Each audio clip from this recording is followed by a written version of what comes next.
So basically I'm just going to show you some stabilization exercises for the shoulder. They're very basic. These are for trying to strengthen and stabilize the shoulder itself during movement, or to help with rehab of tendon problems as well. So I use a TheraBand attached to the door handle, and I'm taking the slack up before I actually do the movement. So it's actually under tension before I start, and I'm standing up nice and straight just to make sure I'm giving as much space as I possibly can underneath the shoulder during the movement. And I'm also trying to engage some of these muscles at the back of the shoulder blade underneath here during the movement. So the stabilization is actually taking place from the shoulder muscles against the spine. So here we go, starting with flexion. Try to take it into as much range as possible and then control the return. So that's flexion. And then extension.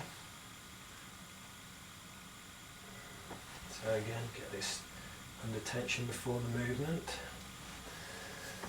And then internal rotation. And control the return, particularly with this one, just to help with the shoulder stabilization. And then external rotation, so the hand is across the body. And then I'm externally rotating it and then controlling the return. Same again.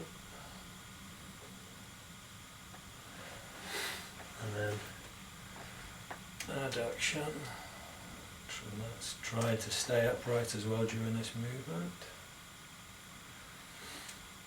And one of the ones that's going to be the most kind of discomfort is abduction.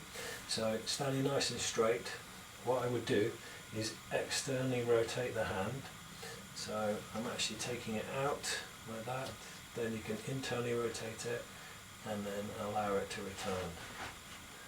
So out, with the hand externally rotated, and then control the return and internal rotation. So all of that is very basic stuff.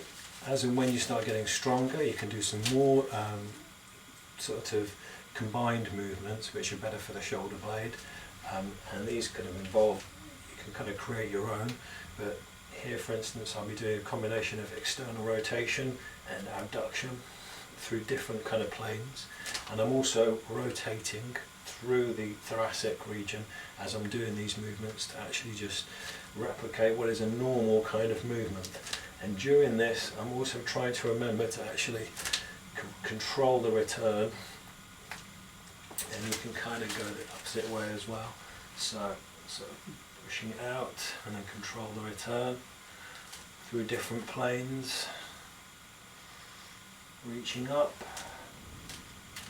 All these movements will help the shoulder, particularly with helping some of the kind of the deeper muscles during that process, which is what we're aiming for there.